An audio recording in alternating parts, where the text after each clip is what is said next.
우리 보좌 앞에 모였네. 함께 기도하시겠습니다. 참으로 고마우신 아버지 하나님, 날마다 숨쉬는 순간마다 우리 주님께서 우리의 발걸음을 인도해 주셨고 오늘 귀한 예배자리 가운데 저희들 인도하신 그 은혜에 감사드립니다. 주님, 오늘도 그 하나님의 은혜에 힘입어서 저희들 주님 앞에 나가길 원합니다. 주여, 부족하고 연약한 저희들을 이 시간 말씀으로 붙들어 주시고 더욱더 믿음 가운데 세워주셔서 언제나 어디서나 주님만을 의지하며 살아가는 저희들의 복된 삶 되어질 수 있도록 하나님 도와주시옵소서. 특별히 마음은 원이로되 육신이 연약하여 또한 여러 가지 삶의 문제들로 인하여 이 자리에 함께하지 못하고 영상으로나마 함께하는 우리 귀한 믿음의 권속들 위에도 하나님께서 동일한 은혜를 함께 주셔서 정말 그 평생의 삶 가운데 온전히 주님만을 바라보고 의지하며 살아가는 복된 삶 될 수 있도록 주님 복을 내려 주시옵소서. 감사드리며 예수 그리스도 이름으로 간절히 기도드립니다. 아멘. 우리 찬송가 539장 함께 찬송하도록 하겠습니다.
반갑습니다. 오늘 이 저녁에도 이 귀한 예배자리에 나온 우리 귀한 성님들 한 분 한 분을 주님의 이름으로 축복합니다. 우리 이렇게 인사 나눠볼까요? 잘 오셨습니다. 네. 정말 언제 봐도 다 이쁘고 사랑스럽지만 특별히 예배자에서 봤을 때 가장 사랑스러운 것 같아요. 이건 제 사심입니다. 그래서 언제나 더 예배자리 가운데서 더 자주 뵐 수 있는 저와 여러분 되기를 주님의 이름으로 간절히 축복하면서 오늘 준비한 말씀 함께 나누어 보도록 하겠습니다. 저만 그럴까요? 괜시리 요즘 마음이 설레고 저기 발에 치이는 낙엽만 봐도 감사한 계절입니다. 아마 우리 성도님들 참 바쁘실 텐데 저 혼자 괜히 태평스럽게 이런 얘기를 하고 있지 않나 조심스럽기도 하지만 그래도 이 9월달, 10월달을 보내면 항상 저에게 떠오르는 단어가 감사였습니다. 특별히 추석 연휴를 앞두고 주위를 둘러볼 시간을 갖게 된 요즘 그 어느 때보다도 감사한 사람들도 많고 참으로 감사한 일들도 많구나라는 것들을 다시 한번 새삼스럽게 깨닫게 됩니다. 그래서 비록 지갑은 가벼워지고 있지만 마음만은 풍성해지는 때가 바로 이때가 아닌가 싶습니다. 뜻하지 않았던 누군가로부터 선물을 받았을 때 얼마나 행복했던지요. 그런 기억들 한 번쯤은 다 갖고 계실 것입니다. 그 선물이 무엇이냐가 중요한 것이 아니라 선물보다는 그래도 누군가가 나를 기억해주고 있다는 그 고마운 마음 때문일 것입니다.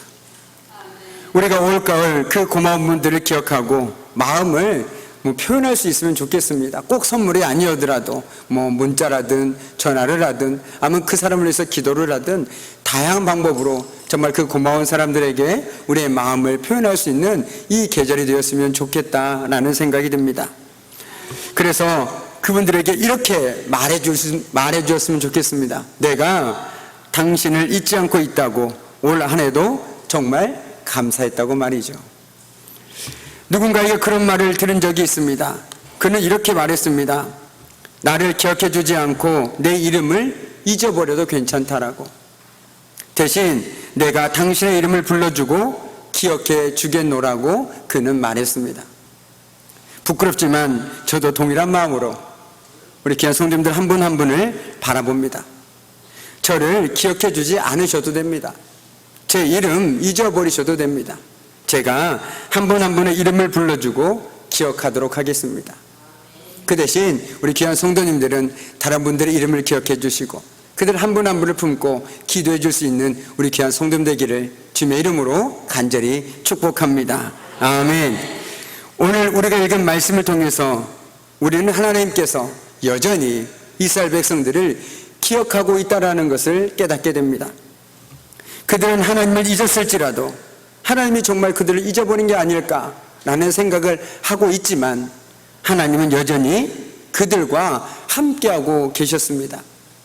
앞선 말씀을 통해 그 상황을 보니 세월이 한참 지나서 요셉을 알던 왕도 죽고 그의 모든 형제와 그 시대의 사람들은 모두 다 이제 죽었습니다. 바꿔 얘기한다면 새로운 시대가 열렸다라는 것이죠. 요셉을 알지 못하는 새 왕이 일어나서 이제 애굽을 다스리게 되었습니다. 새 시대가 열렸다라는 것은 변화를 의미하기도 합니다. 이스라엘 백성들에게도 거침없이 변화의 바람이 일기 시작했습니다. 그런데 그것이 참으로 좋은 일이면 얼마나 좋겠습니까? 그런데 애굽 사람들은 이스라엘 백성들을 억압하기 시작했습니다. 왜냐하면 이스라엘 백성들이 그들보다 더 많아 강해졌으며 더욱 번성하여서 그들을 위협할 거라고 생각했기 때문이라는 것이죠. 그래서 이미 더 번성하기 전에 이들을 억압하자, 이들의 수를 줄이자라는 것들이 바로 그들의 생각이었습니다. 애굽 사람들은 이스라엘 자손을 온갖 고된 일로 괴롭혔습니다. 그들의 일상은 매우 고된 하루하루였습니다. 정말 내가 이렇게 살아야 되나? 너무 힘들다. 그런데 하나님은 그들을 돌보시지도 않으시고 기억조차 하지 않으신 것 같아서 더욱 답답하기만 합니다. 내가 아무리 힘들어도, 내가 아무리 어려워도 하나님이 나와 함께 하신다는 그 믿음만 있다라면 그래도 버티겠는데 하나님께서는 마치 계시지 않는 것처럼 침묵으로 일관하고 계십니다. 그러니 이스라엘 백성들의 그 마음이 얼마나 아팠겠습니까? 그래서 이스라엘 자손들이 그 고된 노동으로 인해서 탄식하며 부르짖었다라고 오늘 성경은 기록하고 있습니다. 그런데 한편으로 제 마음이 씁쓸했던 것은 그들이 하나님께 부르짖었던 이유는 다른 것이 아닌 그들의 고된 노동 때문이었습니다.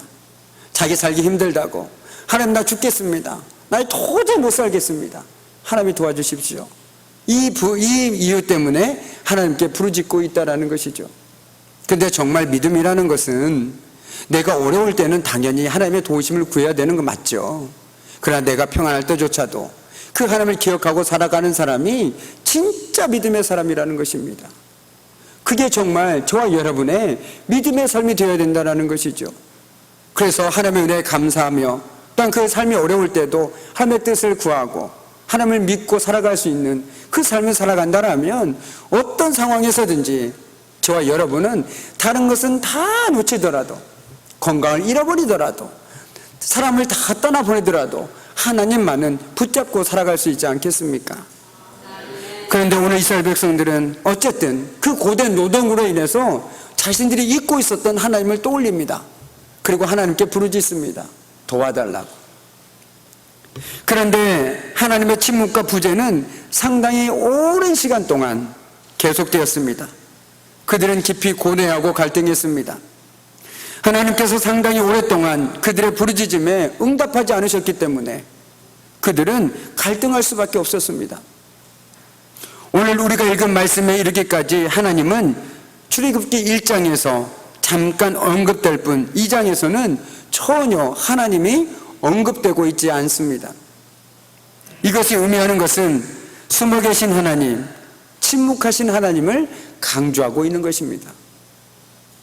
그런데 제 삶도 그렇고 우리 각자의 삶에도 때로는 하나님께서 침묵하고 계신 것 같다라고 느껴질 때가 있습니다.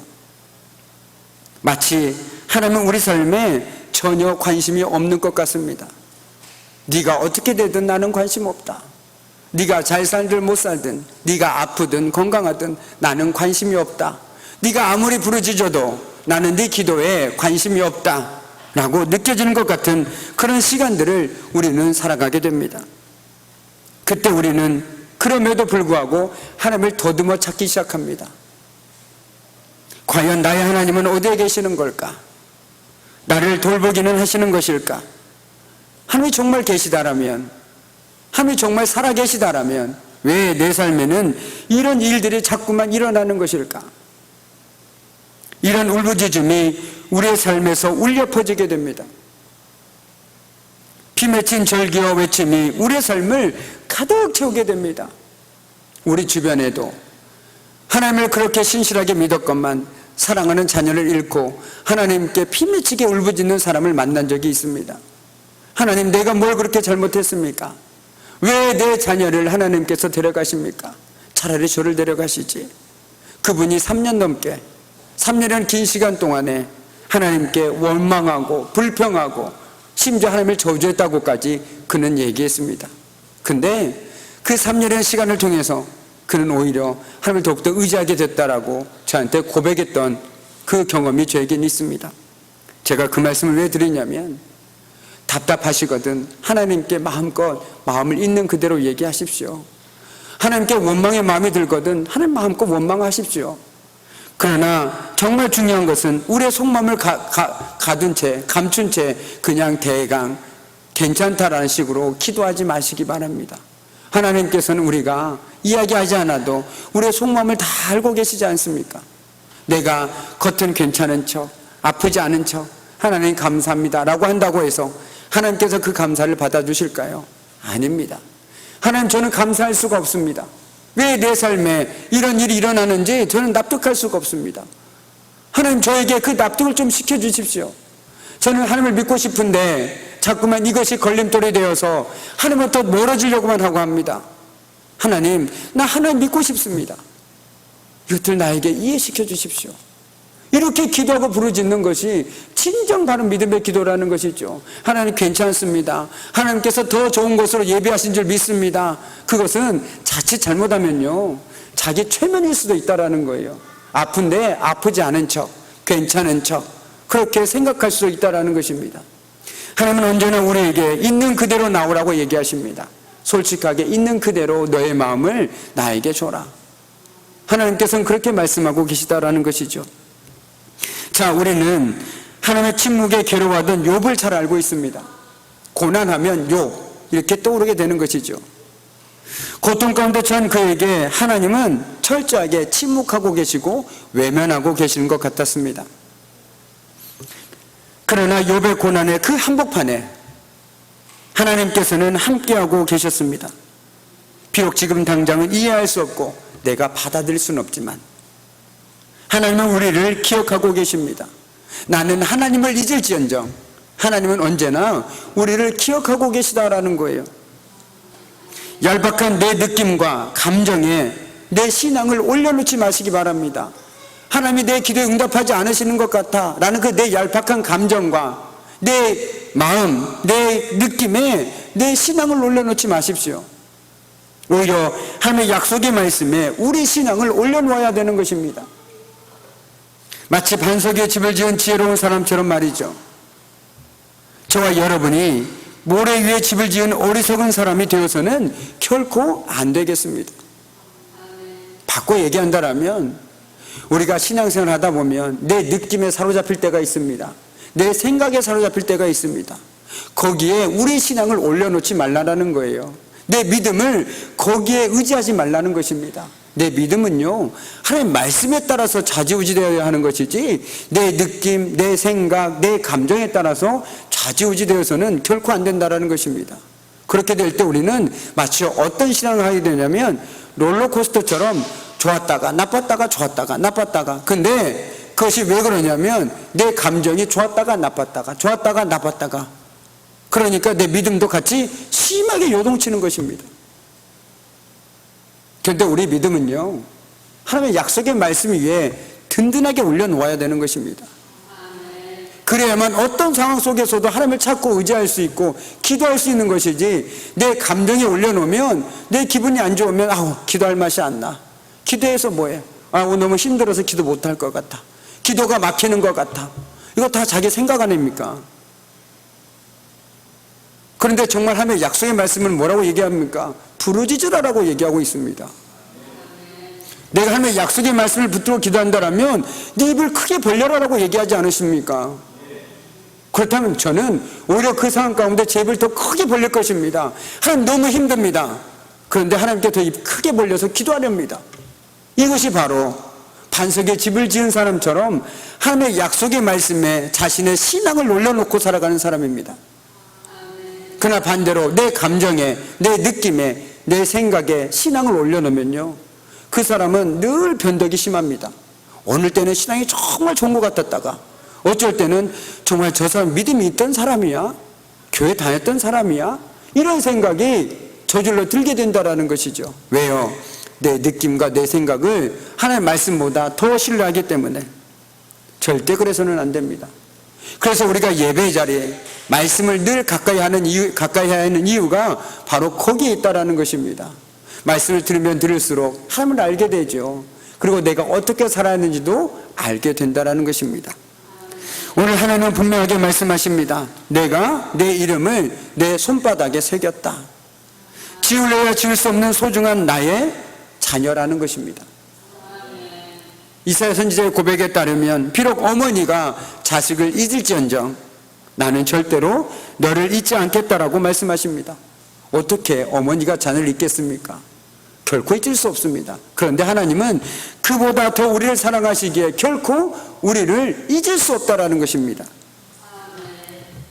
이스라엘 백성은 하나님을 다 잊을 수 있어도 하나님은 결코 그들을 잊을 수 없다는 것입니다.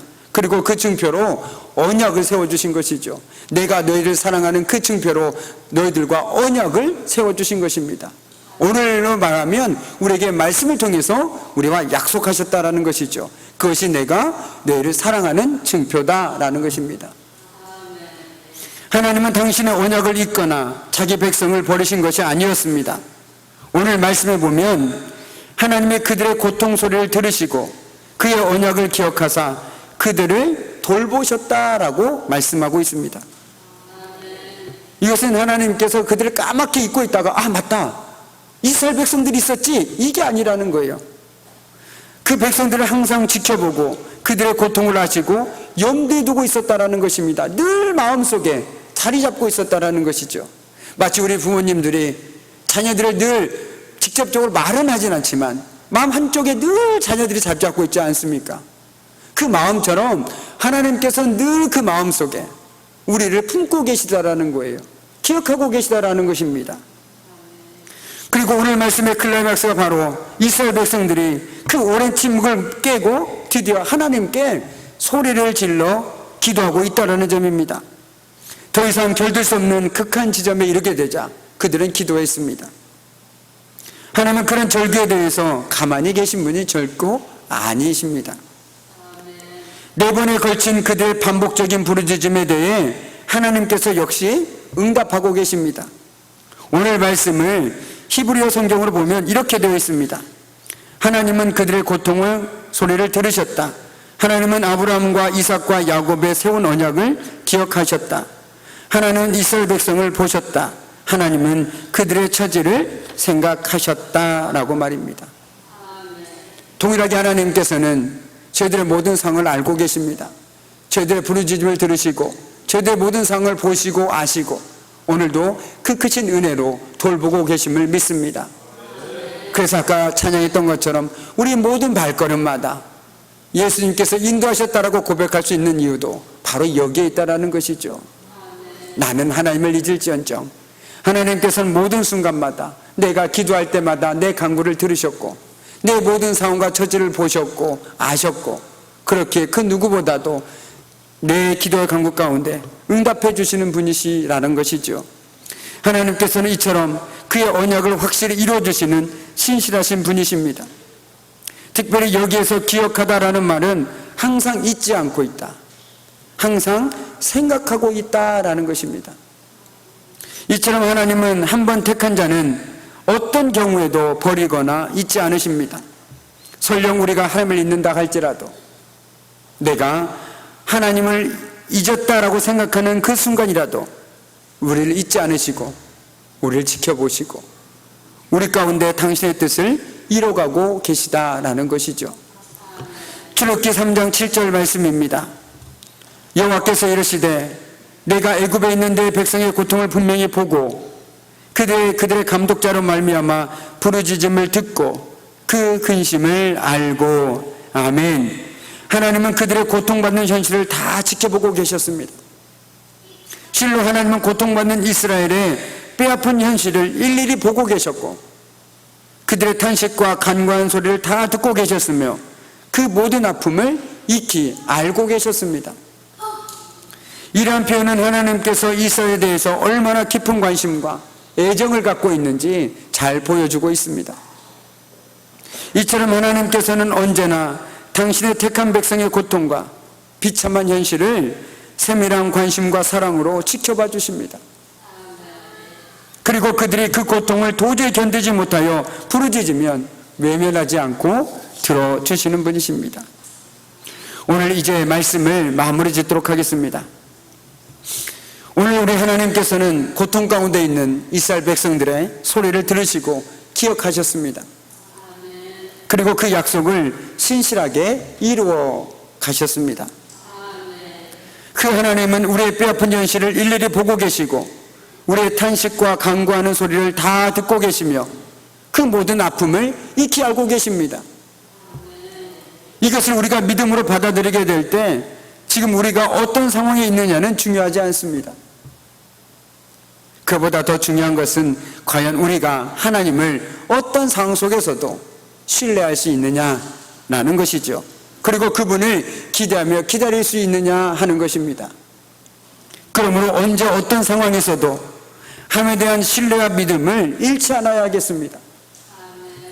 하나님이 나를 버렸다거나 잊었다고 생각되는 그 순간에도 하나님께서는 우리를 기억하고 계심을 결코 잊어서는 안 될 것입니다. 그리고 더 중요한 것은 우리의 믿음을 내 느낌과 내 생각과 내 감정에 올려놓아서는 절대 안 된다는 것이죠. 우리 하나님의 약속의 말씀에 우리의 믿음을 올려놓아야 하겠습니다. 그 하나님께서 지금 바로 우리의 삶에서 역사하고 계심을 믿으며 당당하게 살아가는 저와 여러분의 복된 믿음의 삶이 되기를 주님의 이름으로 간절히 축복합니다. 아멘. 우리 찬송가 534장 주님 찾아오셨네 함께 찬송하도록 하겠습니다. 찬송가 534장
이제는 우리 주 예수 그리스도의 은혜와 아버지 하나님의 그 무한하신 사랑하심과 성령님의 사귐과 임재와 다스리심이 모든 순간 모든 상황 속에서 온전히 주님을 바라보고 살아갈 결단하는 우리 교회 성도들의 삶과 그들의 가정과 일터 위에 이제부터 영원토록 함께 하시기를 간절히 축원하옵나이다.